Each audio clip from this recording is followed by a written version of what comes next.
Hello out there, this is Cammie White, and you're listening to Rushdown Radio. Yeah, welcome to the Rushdown review for Rise of the Third Power for the PlayStation 4, PlayStation 5, Xbox One, and PC.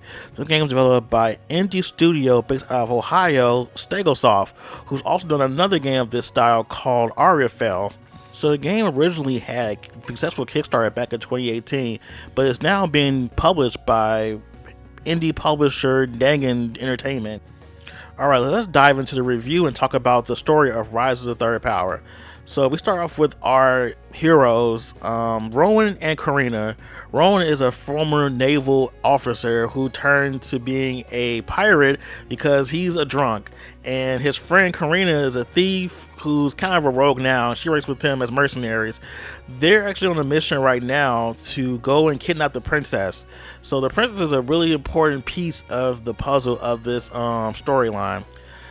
So there's this big conspiracy going on behind the scenes in the kingdom, and there's a lot of people involved. And they figure, okay, we can't just go directly to the king and tell him what's going on. He probably listens to us, but he will listen to his daughter. So they decide to kidnap the princess, take her back to where they need to go, and have everyone tell her what's going on.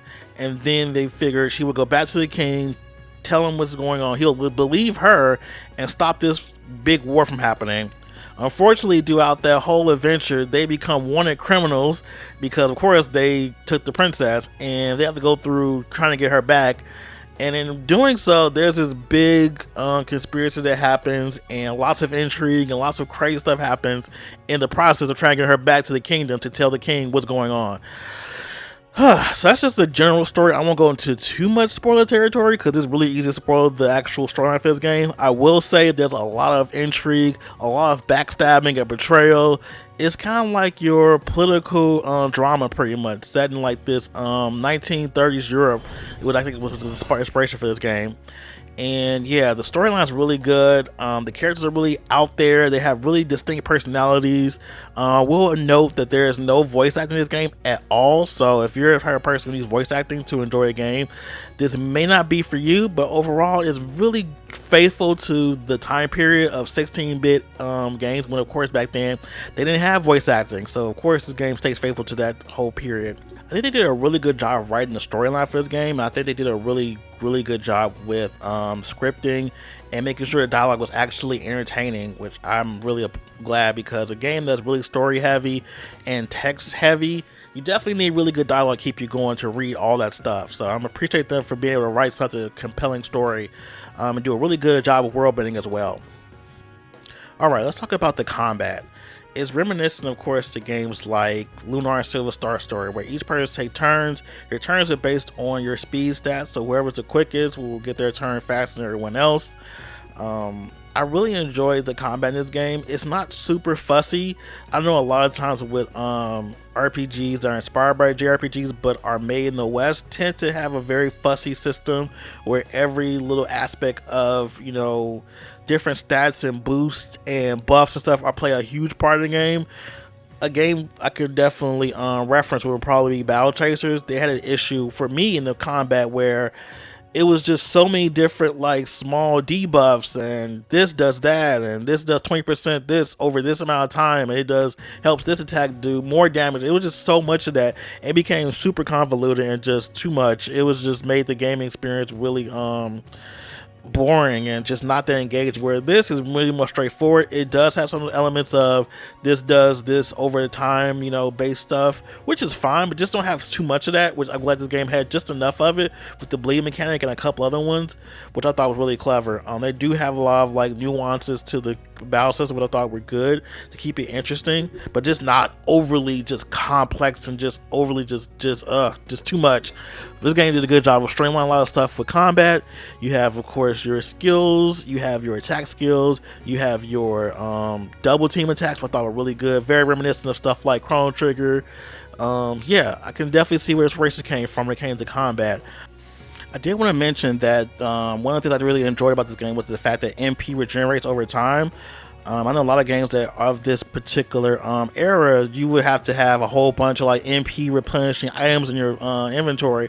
Whereas this, every character has a unique way to replenish their MP, which I thought was really good. And also, not every attack needs MP to be used. Some have different cooldowns as well, which I thought was really good. Just helps the game have a good flow of battle, where it's not you just like so dependent on MP to defeat enemies.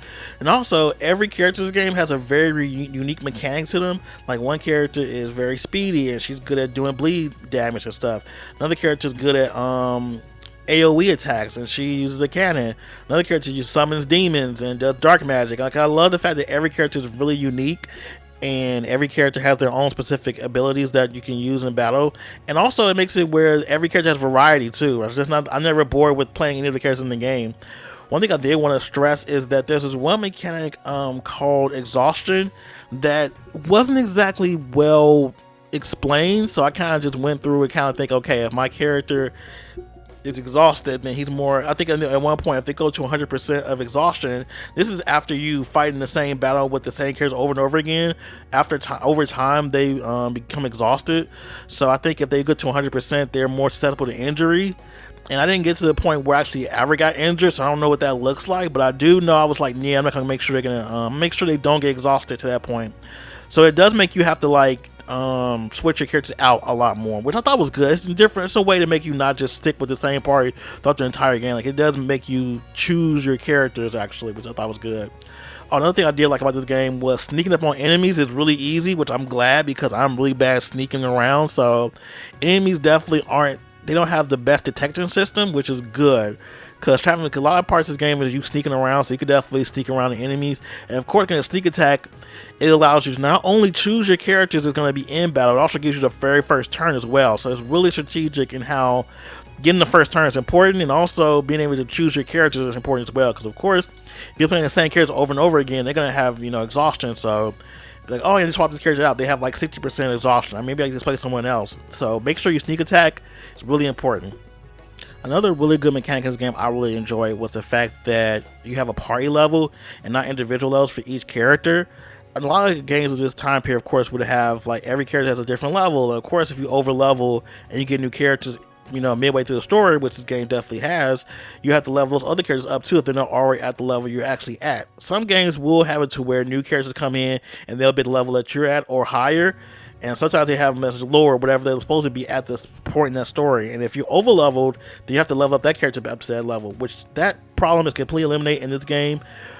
Everyone comes in at the exact same time, and whatever level the party's at is where everybody will be at, which is good. I don't want to have to worry about having to like grind every character individually, which is so time saving.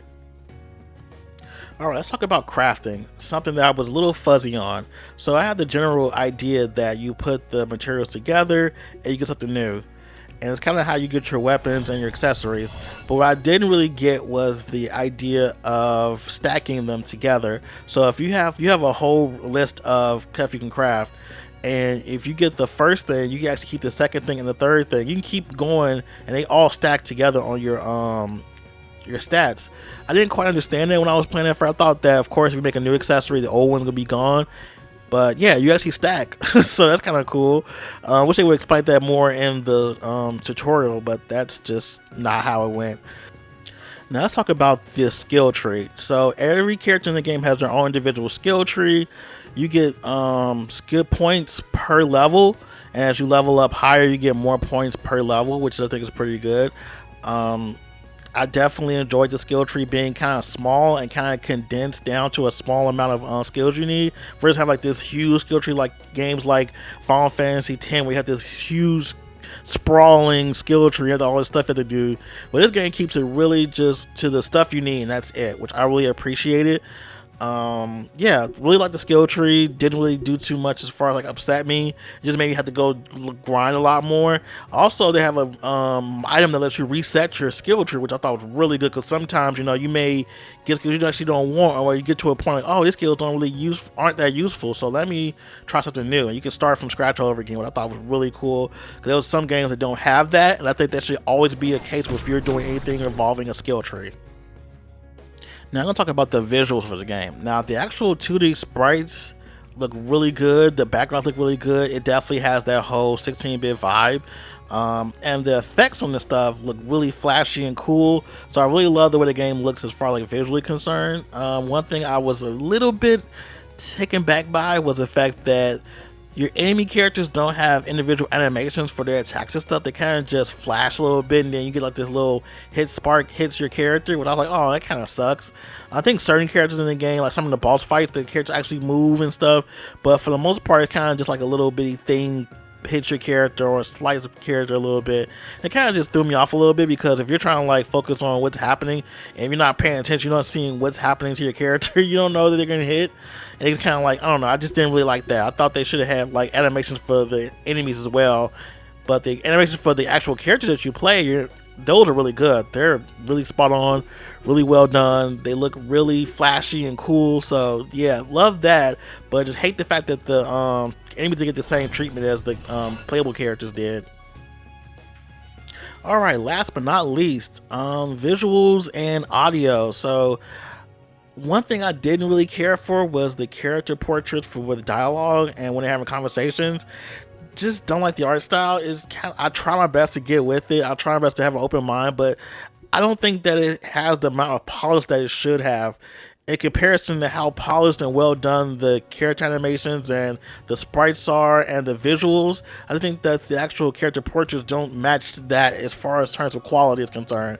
I think that the character portraits and dialogue conversations just don't meet the same standard to me personally. It could just be like a taste thing. For me personally, I don't think that it just doesn't look as pretty as it could have. I will say that the music is really spot on. It's of course your usual orchestral music, but it fits the tone of this game very well. Audio concerns, they did a great job with the audio design, like the bleeding and the like slashing and stuff. That sounds so good. Like when you hear somebody get slashed with a sword, you really hear the effects. So shout out to whoever did the sound effects for this game. They did a really good job with that. And overall, I love this game. I think it's incredible. It's actually just $20 too. I think it's a really good value, because this game could have definitely went for a little bit more in terms of pricing. But I think $20 is a really great price, especially for this. So yeah, I highly recommend this game. With my high recommendation, this is a phenomenal game. This is a definitely must play for anybody who loves JRPGs, especially love retro stuff. This is right up your alley. If you love a retro RPG that's actually good and well made and amazing, this is definitely worth your purchase. Alright, that's my review for Rise of the Third Power. So what do you think? Are you going to pick this game up tomorrow when it comes out? Is this right up your alley? Are you into retro games? Are you a person that needs voice acting? Let me know in the comments below. Please like, subscribe, share this video with all your friends and family and foes. Thanks for tuning in to this new episode of Rushdown Review. We will see you next time.